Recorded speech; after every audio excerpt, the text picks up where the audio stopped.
इस दुनिया में जब भी कोई इंसान अडल्ट होता है तो उसे एक क्लास मिलती है और ये क्लास लगभग उनका पूरा फ्यूचर डिसाइड करती है। कुछ लोगों को स्वॉर्ड्समैन की स्ट्रेंथ मिलती है, कुछ मेजेस बन जाते हैं और कुछ लोगों का स्टेटस विंडो आते ही सबको पता चल जाता है कि उनका आगे का फ्यूचर एकदम ब्राइट है।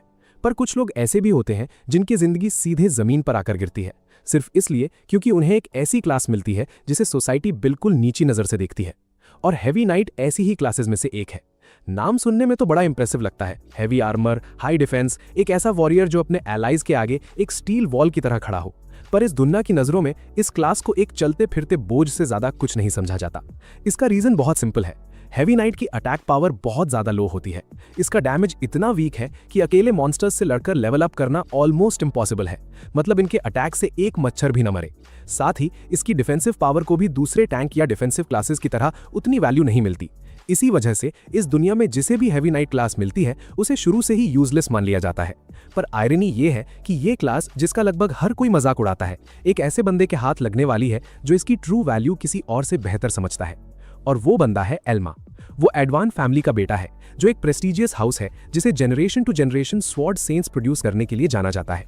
बचपन से ही एल्मा को फैमिली के फ्यूचर एयर की तरह देखा जाता था। तो जब बैप्टिज्मा नाम की ब्लेसिंग सेरेमनी आई तो उसके फादर को ऑलमोस्ट यकीन था कि उनके बेटे को स्वॉर्ड गॉड की ब्लेसिंग मिलेगी और वो एक ट्रू स्वॉर्ड सेंट बनेगा। एक ऐसी फैमिली जिसके लिए ऑनर ही सब कुछ था, वहां क्लास सिर्फ एक पर्सनल एबिलिटी नहीं थी बल्कि उनके ब्लड लाइन की वर्थ का प्रूफ भी थी। इसका मतलब था कि एल्मा की ब्लेसिंग सेरेमनी सिर्फ एक कमिंग ऑफ एज रिचुअल नहीं थी।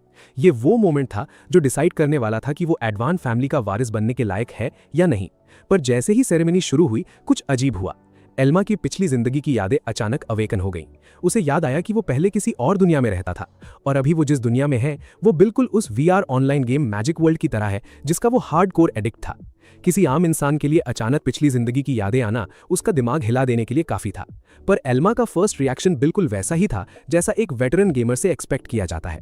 अगर ये दुनिया सच में मैजिक वर्ल्ड की तरह थी तो class system, status window, skill tree, stat allocation और यहां तक कि कैरेक्टर बिल्डिंग स्ट्रैटेजीज का यूज वो अपने फायदे के लिए कर सकता था। मैजिक वर्ल्ड में ऐसी बहुत सी क्लासेस थीं जो शुरुआत में एक्सट्रीम वीक लगती थीं, पर अगर किसी प्लेयर को पता हो कि पॉइंट्स को सही से कैसे एलोकेट करना है तो वो क्लासेस आगे चलकर कंप्लीटली ब्रोकन और ओवरपावर्ड बन सकती थीं। इस वजह से एल्मा के अंदर एक होप जाग उठी। शायद इस बार उसे एक एक्सट्रीमली रेयर क्लास मिल जाए, एक ऐसी पावर जो उसे अपनी सारी गेम नॉलेज यूज करके इस नई दुनिया को डोमिनेट करने दे। पर रियल लाइफ गेमर्स को इतनी आसानी से रिवॉर्ड नहीं करती। स्टेटस विंडो ओपन हुई। एल्मा अभी लेवल 1 पर था। उसका HP 10 आउट ऑफ 10 था, उसका MP 4 आउट ऑफ 4 था, उसका अटैक 3, डिफेंस 3, मैजिक 5 और उसकी एजिलिटी 3 थी। एक झलक में उसका कोई भी स्टैट स्पेशल नहीं लग रहा था। और सबसे बड़ी बात, सिस्टम ने जो उसे क्लास ग्रांट की थी वो थी हैवी नाइट, वही क्लास जिसे ये पूरी दुनिया वर्थलेस समझती थी। क्योंकि उसकी दोनों जिंदगियों की यादें अभी अभी मिक्स हुई थीं, एल्मा ने गलती से अपने फादर को बोल दिया कि उसे स्वॉर्ड सेंट क्लास मिली है। इस बात ने तुरंत उसके बाप को सस्पिशियस कर दिया। उन्होंने एल्मा का रियल स्टेटस विंडो देखने की डिमांड की और जब सच्चाई सामने आई तो सारी एक्सपेक्टेशंस एक सेकंड में मिट्टी में मिल गईं। वहां कोई स्वॉर्ड सेंट नहीं था, वहां सिर्फ एक लेवल 1 का हैवी नाइट था जिसके स्टार्टिंग स्टैट्स को सबने एकदम कचरा बताया। एल्मा का बाप गुस्से से पागल हो गया। उनके लिए यह सिर्फ एक खराब रिजल्ट नहीं था, यह पूरी एडवान फैमिली के नाम पर एक डिसग्रेस था। स्वॉर्ड सेंट्स की एक प्रेस्टीजियस फैमिली ने एक ऐसे वारिस को पैदा किया था जिसे पूरी दुनिया सबसे नीची नजर से देखती थी। एल्मा ने एक्सप्लेन करने की कोशिश की कि हैवी नाइट के पास एक्सट्रीमली हाई डिफेंसिव पोटेंशियल होता है, स्पेशली जब बात HP और ड्यूरेबिलिटी की हो। पर इस दुनिया की नजरों में स्ट्रॉन्ग डिफेंस का कोई मतलब नहीं था अगर आप डैमेज ही डील न कर सको। यहाँ लोग सिर्फ उन क्लासेस को वैल्यू करते थे जो हैवी हिट कर सकें, मॉन्स्टर्स को जल्दी मार सकें और इजीली लेवल अप हो सकें। जिन क्लासेस में mechanical understanding, precise skill allocation और लॉन्ग टर्म डेवलपमेंट चाहिए होती थी, उन्हें ये नूब बटन मैशर दुनिया डिफेक्टिव प्रोडक्ट्स की तरह देखती थी। In other words, heavy knight सच में यूजलेस नहीं था। इस दुनिया के पास सिंपली वो नॉलेज ही नहीं थी कि इसे यूज कैसे करना है। पर एल्मा का लॉजिक उस वक्त कोई मतलब नहीं था। उसके फादर कोई एनालिसिस नहीं सुनना चाहते थे। उन्हें बस एक ऐसा बेटा दिख रहा था जो उनकी एक्सपेक्टेशंस पर खरा नहीं उतर पाया। और इसलिए एल्मा को पीटा गया, इंसल्ट किया गया और फैमिली के नाम पर एक दाग की तरह ट्रीट किया गया। पर ट्रेजेडी यही नहीं रुकी। एल्मा के तुरंत बाद मैरिस, जो एडवान ब्लड लाइन की एक ब्रांच फैमिली से थी, अपनी ब्लेसिंग लेने आगे आई। एल्मा के बिल्कुल ऑपोजिट मैरिस को स्वॉर्ड सेंट की क्लास मिल गई। ये बिल्कुल वही था जिसकी एल्मा के फादर उम्मीद कर रहे थे। ये फैमिली की स्ट्रेंथ का सिंबल था और ये वही क्लास थी जिसने मैरिस का स्टेटस एक झटके में बदल दिया।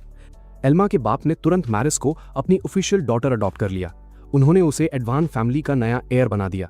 और रही बात एल्मा की, वो लड़का जिसे सब कुछ इनहेरिट करना था, उसे उसी वक्त उसकी पोजीशन से हटा दिया गया।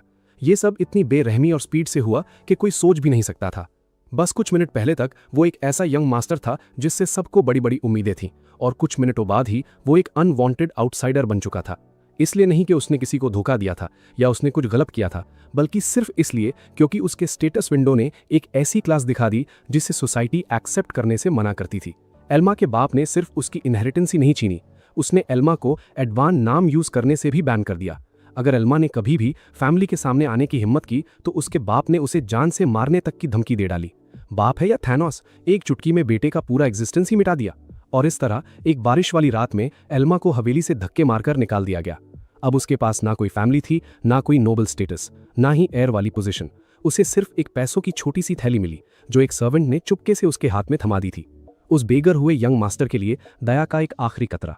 स्वॉर्ड सेंस की फैमिली को इनहेरिट करने वाले बंदे से एल्मा ऑफिशियली एक एग्जाइल बन चुका था। गेमिंग की भाषा में कहें तो ये ऐसा था जैसे एक नया कैरेक्टर क्रिएट किया और सिस्टम ने ट्यूटोरियल में ही मेन हाउस से किक आउट कर दिया हो। ना कोई फैमिली का नाम, ना कोई इनहेरिटेंस, और स्टार्टिंग इन्वेंट्री इतनी गरीब कि देखकर रोना आ जाए। लेकिन एल्मा टूटा नहीं, क्योंकि उसे एक ऐसा सच पता था जो ना तो एडवान फैमिली और ना ही ये दुनिया समझती थी। हैवी नाइट यूजलेस नहीं था, वो सिर्फ उन नूब्स के हाथों में यूजलेस था जिन्हें इसे चलाना नहीं आता। और एल्मा जैसे बंदे के लिए जिसने मैजिक वर्ल्ड को पूरी तरह मास्टर कर रखा था, ये क्लास उसकी किस्मत पलटने का सबसे स्ट्रॉन्गेस्ट रास्ता बन सकती थी। फैमिली से निकलने के बाद एल्मा रॉन्डाम नाम के शहर में गया। वहां जाकर उसे जल्द ही रियलाइज हुआ कि क्लासेस को लेकर यह भेदभाव सिर्फ एडवान घर के अंदर ही नहीं था, ये तो इस सोसाइटी की रग रग में बसा हुआ था। एडवेंचरर पार्टीज सिर्फ उन लोगों को प्रायोरिटी देती थीं जिनके पास पावरफुल ऑफेंसिव क्लासेस होती थीं, वो लोग जो तेजी से अटैक कर सकें, वो लोग जो विजिबल डैमेज डील कर सकें। जिन क्लासेस को यूज करना मुश्किल माना जाता था या जिनमें डायरेक्ट डैमेज की कमी थी, उनकी इस दुनिया में कोई जगह नहीं थी। ये बात उसे लूस नाम की एक क्लाउन आउटफिट वाली लड़की को देखकर क्लियर हो गई, जिसे उसके टीममेट्स मिशन के बीच में ना आने की वार्निंग दे रहे थे। लूस के साथ हो रहे इस ट्रीटमेंट को देखकर ही एल्मा तुरंत एक बात समझ गया। इस दुनिया में जिन लोगों के पास भी नापसंद की जाने वाली क्लासेस हैं, उन सबको वही बेइज्जती सहनी पड़ती है जो अभी अभी उसने झेली थी। एल्मा के लिए उस सीन ने एक और बात साबित कर दी। इस दुनिया का कॉम्बैट माइंडसेट बेसिक से ही एकदम कचरा था। लोग सिर्फ इमीडिएट पावर को देखते थे। वो उन क्लासेस को पूरी तरह इग्नोर कर देते थे जिनमें strategy, planning, proper point allocation और गेम मैकेनिक्स की गहरी समझ चाहिए होती है। सराय में पहुंचकर एल्मा ने शांति से अपना सिस्टम विंडो फिर से ओपन किया। अब वो एडवान फैमिली का यंग मास्टर नहीं था। अब उसके पास एक नोबल घराने का कोई प्रोटेक्शन नहीं था, लेकिन उसके पास अभी भी सबसे इंपॉर्टेंट चीज थी, उसकी मैजिक वर्ल्ड की यादें। हालांकि एल्मा बिल्कुल भी केयरलेस नहीं हुआ। उसने जल्द ही डिस्कवर कर लिया कि ये दुनिया ओरिजिनल गेम की एकदम एग्जैक्ट कॉपी नहीं थी। इसकी हिस्ट्री, ज्योग्राफी और यहाँ तक कि शहर का नाम रॉन्डाम उसकी यादों वाले गेम से थोड़ा अलग था। ये दुनिया गेम के सिमिलर जरूर थी, पर यह पूरी तरह से वो गेम नहीं था। इसमें एक सिस्टम था, इसमें क्लासेस थीं, इसमें स्किल्स थीं, लेकिन इसमें कुछ ऐसे डिफरेंसेस भी थे जिन्हें एल्मा अभी तक पूरी तरह समझ नहीं पाया था। इसी वजह से उसने बिना सोचे समझे कोई भी एक्शन ना लेने का डिसीजन लिया। सबसे पहली चीज जो उसे करनी थी वो थी हैवी नाइट का स्किल ट्री रिवाइज करना। लेवल 1 पर एल्मा के पास 5 इनिशियल स्किल पॉइंट्स थे। हर बार लेवल अप होने पर उसे एक और स्किल पॉइंट मिलने वाला था। स्किल ट्री को फिक्स्ड क्लास स्किल्स और कैरेक्टर क्रिएट होते वक्त मिलने वाले रैंडम स्किल्स में डिवाइड किया गया था। हैवी नाइट के लिए फिक्स्ड क्लास स्किल थी हैवी आर्मर ओथ। नॉर्मल लोगों की नजर में ये यूज करने में एक बहुत मुश्किल और लगभग यूजलेस स्किल थी जब तक इसे प्रॉपर्ली अपग्रेड न किया जाए। लेकिन एल्मा के लिए ये इस क्लास की असली पावर को अनलॉक करने की चाबी थी। अपने पॉइंट्स को फालतू के डिफेंस इंक्रीज या बिगिनर स्वॉर्ड्समैनशिप पर खर्च करने के बजाय एल्मा ने अपने पॉइंट्स हैवी आर्मर ओथ में इन्वेस्ट कर दिए। जैसे ही ये स्किल लेवल 2 पर पहुंची, सिस्टम ने एक नई एक्टिव स्किल अनलॉक कर दी, काउंटर फोर्ट्रेस। और जब हैवी आर्मर ओथ लेवल 5 पर पहुंची तो एल्मा को एक एडिशनल पैसिव इफेक्ट मिल गया, डिफेंस +10। और इसी के साथ हैवी नाइट का असली प्ले स्टाइल फाइनली रिवील होना शुरू हो गया। ये मॉन्स्टर्स से तेज भागने के बारे में नहीं था, ये मॉन्स्टर्स से ज्यादा जोर से हिट करने के बारे में भी नहीं था। ये मजबूती से अपनी जगह खड़े रहने, सामने से आ रहे सारे डैमेज को ब्लॉक करने और फिर अपने डिफेंस को ही काउंटर अटैक में बदलने के बारे में था। इन अदर वर्ड्स, बाकी लोगों को लग रहा था कि एल्मा बस एक पंचिंग बैग है, लेकिन असलियत में वो एक ऐसा पंचिंग बैग था जिस पर कांटे लगे हुए थे। मतलब बेटा, अगर इसे मारने जाओगे तो तुम्हारा ही हाथ टूटकर हाथ में आ जाएगा। इसके कुछ ही देर बाद एल्मा का सामना लाना नाम के एक लेवल 2 मॉन्स्टर से हुआ। ये उसका पहला चांस था ये टेस्ट करने का कि क्या स्किल मैकेनिक्स बिल्कुल वैसे ही काम करते हैं जैसे उसे याद थे। जैसे ही लाना मॉन्स्टर ने आगे बढ़कर अटैक किया, एल्मा ने काउंटर फोर्ट्रेस एक्टिवेट कर दिया। अटैक पूरी तरह से ब्लॉक हो गया। क्योंकि एल्मा को 0 डैमेज पड़ा था तो काउंटर डैमेज इफेक्ट ट्रिगर हो गया। इसने उसके डिफेंस स्टैट के बराबर डैमेज रिटर्न किया। रिजल्ट ये हुआ कि लाना मॉन्स्टर अटैक करते ही वहीं ढेर हो गया। भाई ने उंगली भी नहीं उठाई और मॉन्स्टर का सीधा गेम ओवर हो गया। एल्मा को एक लेवल 2 मैजिक स्टोन मिला और वो ऑफिशियली लेवल 2 पर पहुंच गया। पहला टेस्ट सक्सेसफुल रहा था और इस रिजल्ट ने साबित कर दिया कि हेवी नाइट बिल्कुल भी वीक नहीं था। बस ये उस तरीके से फाइट नहीं करता था जैसा इस दुनिया के लोग इमेजिन करते थे। अगर इसे एक स्लो स्वॉर्ड्समैन की तरह यूज किया जाए तो ये यूजलेस ही लगेगा। अगर इसे एक ऐसी शील्ड की तरह यूज किया जाए जो सिर्फ एक जगह खड़े रहकर डैमेज अब्सॉर्ब करे तो लोग इसे नीची नजर से ही देखेंगे। लेकिन अगर कोई काउंटर डैमेज मैकेनिक को ढंग से समझ ले तो ये क्लास दुश्मन के ही अटैक्स को अपना वेपन बना सकती थी। इसके तुरंत बाद एल्मा ने देखा कि एक एडवेंचरर के पीछे लाना मॉन्स्टर्स का पूरा झुंड हाथ धोकर पड़ा हुआ है। वो एडवेंचरर पैनिक कर गया और उसने एल्मा से कहा कि अपना आर्मर उतारो और भागो। उसकी नजरों में एक बिगिनर हेवी नाइट इतने सारे मॉन्स्टर्स के सामने किसी भी कीमत पर सर्वाइव नहीं कर सकता था। उसके लिए ये एक एक्सट्रीमली डेंजरस सिचुएशन थी। लेकिन एल्मा की नजरों में सब कुछ पहले से ही क्लियरली कैलकुलेटेड था। काउंटर फोर्ट्रेस सिर्फ तभी काम करेगा जब वो दुश्मन के मेले अटैक्स को पूरी तरह से ब्लॉक कर सके। अपनी स्किल से मिलने वाले बोनस, अपने करंट डिफेंस स्टैट और अपने स्टार्टर इक्विपमेंट के साथ एल्मा को पूरा कॉन्फिडेंस था कि ये लो लेवल लाना मॉन्स्टर्स उसके डिफेंस को भेद ही नहीं सकते। किसी और के लिए ये मॉन्स्टर्स का एक खूंखार झुंड था, पर एल्मा को ये ऐसे लग रहे थे जैसे फ्री के एक्सपीरियंस पॉइंट्स खुद चलकर उसके दरवाजे पर होम डिलीवरी देने आए हों। वो सीधा लाना मॉन्स्टर्स के झुंड के बीचों बीच घुस गया। ना उसने डॉज किया, ना वो भागा और ना ही उसे किसी फ्लैशी अटैक स्किल की जरूरत थी। एल्मा को बस सही पोजीशन में खड़े होना था, सही स्किल एक्टिवेट करनी थी और मॉन्स्टर्स को खुद ही अपनी मौत के मुंह में भाग कर आने देना था। जैसे ही लाना मॉन्स्टर्स ने अटैक किया, काउंटर फोर्ट्रेस एक्टिवेट हो गया। हर एक स्ट्राइक ब्लॉक हुई और उसी पल रिफ्लेक्टेड डैमेज ने पूरे झुंड का सफाया कर दिया। बैटल इतनी जल्दी खत्म हो गई कि वो बचाया गया एडवेंचरर समझ ही नहीं पाया कि अभी हुआ क्या। एक बिगिनर हेवी नाइट ने एक ऐसी क्लास जिसे सब यूजलेस समझते थे, पलक झपकते ही अकेले मॉन्स्टर्स के पूरे झुंड को डिस्ट्रॉय कर दिया था। ना कोई पार्टी सपोर्ट, ना कोई पावरफुल ऑफेंसिव क्लास, ना कोई फ्लैशी टेक्निक, सिर्फ डिफेंस और रिफ्लेक्टेड डैमेज। सिर्फ इसी के दम पर एल्मा ने वो कर दिखाया जो बाकी सबको इम्पॉसिबल लगता था। रेस्क्यू होने के बाद उस एडवेंचरर ने उसका नाम पूछा। इस सवाल ने उसे अपने बाप के शब्द याद दिला दिए। उसे एडवांस नाम यूज करने से बैन कर दिया गया था। अब वो उस फैमिली का मेंबर नहीं माना जाता था। लेकिन इस बार एल्मा को अपनी पुरानी आइडेंटिटी के लिए कोई दर्द या अटैचमेंट फील नहीं हुआ। फैमिली ने उसे कूड़े की तरह बाहर फेंक दिया था, तो अब से उसे उस फैमिली के साए में जीने की कोई जरूरत नहीं थी। अब वो हाउस एडवान का निकाला हुआ वारिस नहीं था। अब वो अपने बाप की नजरों में एक फेलियर सन नहीं था और उसे अपनी वर्थ साबित करने के लिए स्वर्ड सेंट के टाइटल की भी जरूरत नहीं थी।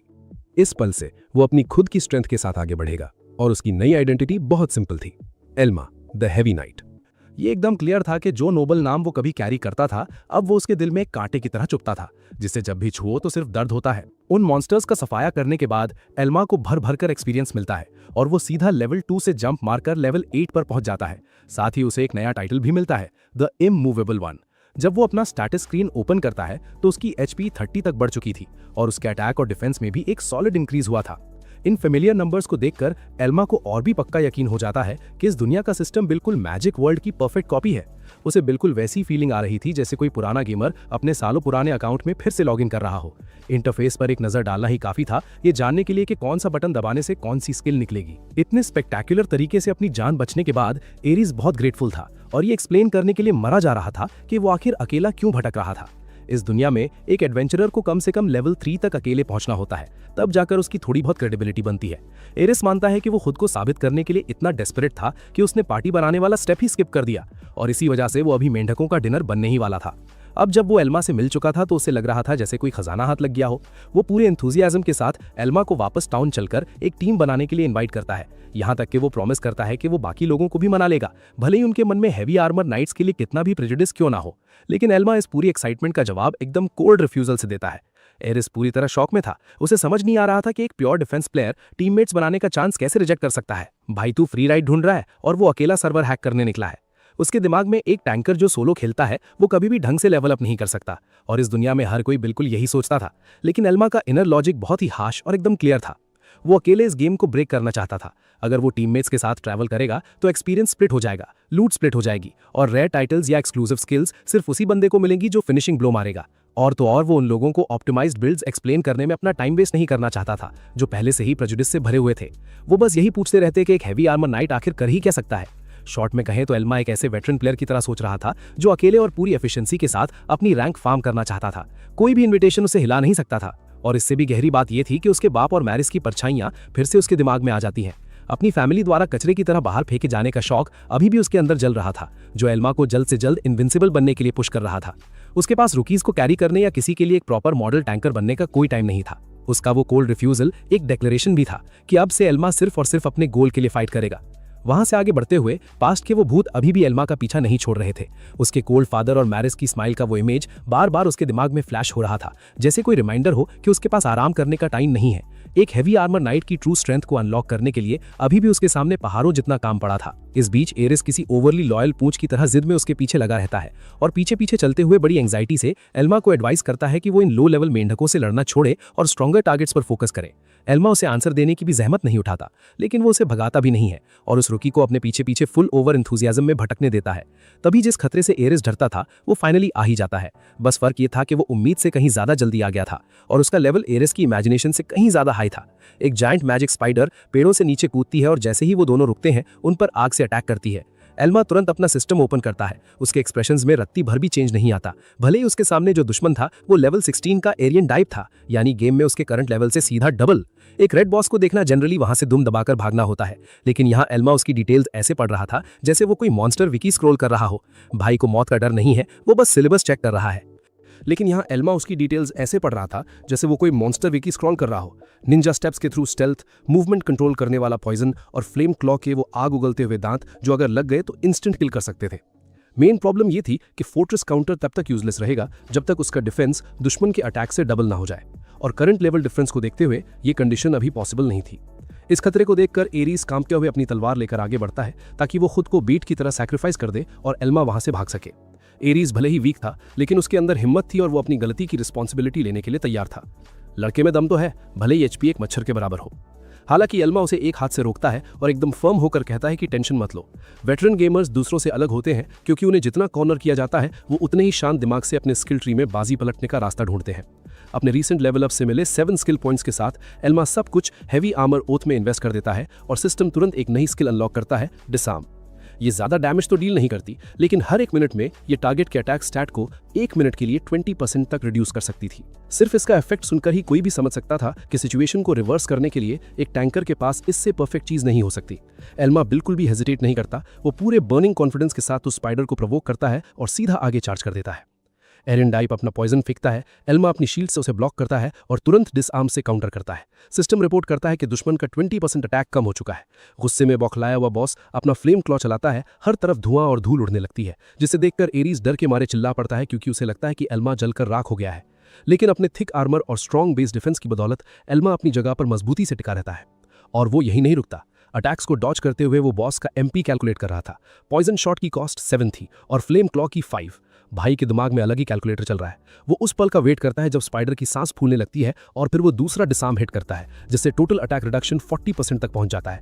लेकिन फोर्ट्रेस काउंटर को एक्टिवेट करने के लिए ये अभी भी काफी नहीं था, और यहीं पर एपिसोड की शुरुआत में मिला हुआ title the immovable one finally अपना पावर दिखाता है। जब एल्मा बिना हिले एक जगह खड़ा रहता है तो उसका डिफेंस N% और इंक्रीज हो जाता है। एक तरफ दुश्मन का अटैक बुरी तरह रिड्यूस हो चुका था और दूसरी तरफ इसका डिफेंस और भी हाई हो गया था, जिससे पावर का बैलेंस इंस्टेंटली एल्मा की तरफ टिल्ट हो जाता है। उसकी आंखें चमक उठती हैं क्योंकि अब सारी कंडीशंस पूरी तरह सेट हो चुकी थी। लेवल और स्टैट्स का गैप अब कोई मैटर नहीं करता था क्योंकि नॉलेज और कैलकुलेशन ने उस डिफरेंस को पूरी तरह भर दिया था। जिस पल फोर्ट्रेस काउंटर अवेलेबल होता है, एल्मा को पता चल जाता है कि बैटल का रिजल्ट ऑलरेडी डिसाइड हो चुका है। ना कोई टीममेट्स, ना कोई चीट बफ। वो अभी भी मैजिक वर्ल्ड को मास्टर करने वाले गेमर के माइंडसेट से अकेले ही पूरी फाइट को ओवरटर्न कर सकता था। और एक बार जब फोर्ट्रेस काउंटर एक्टिवेट होता है तो समझो फाइट वहीं खत्म। डीमन स्पाइडर एरियन डाइव पूरी तरह से शैटर हो जाता है और एल्मा को एक मैसिव अमाउंट ऑफ एक्सपीरियंस मिलता है। वो सीधा लेवल 8 से जंप मारकर लेवल 12 पर पहुंच जाता है और उसे 4 और स्किल पॉइंट्स मिलते हैं। वो हैवी आर्मर ओथ में इन्वेस्ट करना कंटिन्यू करने की कोशिश करता है, लेकिन सिस्टम रिपोर्ट करता है कि ये स्किल ऑलरेडी अपने लेवल कैप 15 पर पहुंच गई है और इसके बदले में एक नई एक्टिव स्किल अनलॉक होती है, पैरी। नाम सुनने में बड़ा सिंपल लगता है, लेकिन एक मैजिक वर्ल्ड प्लेयर के लिए ये एक एसेंशियल डिफेंसिव पीस था। और इस इवेंट ने एक बार फिर एल्मा को प्रूव कर दिया कि ये दुनिया बिल्कुल उसी गेम की तरह ऑपरेट करती है जिसे वो बचपन से घोट कर पी चुका है। इस बीच एरीज इतना लकी नहीं था। बॉस ने उसे पॉइजन कर दिया था और उसका चेहरा एकदम पीला पड़ गया था। भाई की आधी जान तो मॉन्स्टर देखकर ही निकल गई थी, बची हुई जहर ने निकाल दी। वो दोनों शहर वापस लौटते हैं, फिर अपने अपने रास्ते चले जाते हैं। जब रात होती है तो एल्मा एक शॉर्ट रेस्ट के लिए अपनी आंखें बंद करता है, लेकिन पास्ट की यादें बिना किसी इन्विटेशन के वापस आ जाती हैं। उसके बाप का वो कोल्ड चेहरा और मैरिस के वो चुभने वाले ताने एक ऐसे कांटे की तरह वापस आते हैं जिसे निकाला नहीं जा सकता। शायद नेक्स्ट फैमिली हेड की वो पोजीशन एल्मा के लिए बहुत भारी थी। ये एकदम क्लियर था कि सिर्फ लेवल अप करने से दिमाग पर लगे वो गहरे घाव नहीं मिटने वाले, बल्कि ये दर्द तो उसके लिए एक फ्यूल बन रहा था जो उसे और भी ज्यादा स्पीड से आगे बढ़ने के लिए पुश कर रहा था। अगली सुबह एल्मा अपनी ऑफिशियल आइडेंटिटी रजिस्टर करने के लिए रॉन्डाम के एडवेंचरर गिल्ड में जाता है। जैसे ही वो अंदर कदम रखता है, उसके कानों में स्लो ट्रैश जैसे वर्ड्स पड़ते हैं, और ये सब सिर्फ उसके हैवी आर्मर नाइट लेबल की वजह से था। उसे एफ रैंक में डाल दिया जाता है, जो एस से लेकर एफ तक चलने वाले सिस्टम का सबसे लोएस्ट रैंक है। लेकिन उसके लिए सबसे बड़ी प्रॉब्लम वहां हो रही खुसुर पुसुर नहीं थी। असल प्रॉब्लम ये थी कि उसे हैवी आर्मर ओथ का लेवल कैप पता चल चुका था। अगर उसे डंजन में एंटर करना है तो उसे पहले ई रैंक तक पहुंचना होगा, और एक गेमर के लिए सिर्फ लो रैंक होने की वजह से अपनी फेवरेट स्किल का लॉक हो जाना उतना ही इरिटेटिंग है जितना इंटेंस कॉम्बैट के बीच में 999 प्लस पिंग आना। एल्मा वहां ज्यादा देर तक स्टक होने से साफ मना कर देता है। वो अपना मैजिक बैग ओपन करता है, जो फैमिली से निकाले जाने के बाद उसके पास बची इकलौती लकी आइटम थी, और उसमें से एरियन डाइप का वो मैसिव मैजिक स्टोन बाहर निकालता है। जब वो उसे काउंटर पर रखता है तो रिसेप्शनिस्ट का चश्मा लगभग नीचे ही गिर जाता है। एक एकदम फ्रेश एफ रैंक रूकी का इस लेवल की लूट लेकर आने का मतलब सिर्फ दो ही चीजें हो सकती थी, या तो वो कोई जीनियस है, या फिर उसने ये किसी सस्पिशियस या 2 नंबर के तरीके से जुगाड़ा है। उसके आसपास खड़े एडवेंचरर्स तुरंत दूसरे वाले एक्सप्लेनेशन को चुनते हैं और जोर जोर से उस पर चीटिंग करने का इल्जाम लगाने लगते हैं। एल्मा उन सबको पूरी तरह इग्नोर करता है और सीधा रैंक अप क्वेस्ट के बारे में पूछता है। उसका एटीट्यूड इतना कोल्ड था जो ये क्लियर कर देता है कि उसे एक ऐसी दुनिया को कुछ भी एक्सप्लेन करने में कोई इंटरेस्ट नहीं है। फिर सीन शिफ्ट होता है रात के समय एक ग्लूमी से ग्रेवयार्ड यानी कब्रिस्तान में। ये रैंक अप क्वेस्ट साफ तौर पर कमजोर दिल वालों के लिए नहीं था। वहां एल्मा का सामना एक वेटरन एडवेंचरर से होता है जिसकी बॉडी बिल्कुल किसी भालू जैसी थी। उसके आधे चेहरे पर एक घनी दाढ़ी थी और आवाज में बिजली जैसी कड़क। वो आदमी शहर के हर एक प्रेजुडिस को रिप्रेजेंट करते हुए एल्मा की तरफ बढ़ता है और उसे एक फ्रॉड कहकर डांटने लगता है जिसने सिर्फ लेवल 12 पर एरियन डाइप को हराने का दावा किया था, वो भी बिना कोई एक्सप्लेनेशन सुने।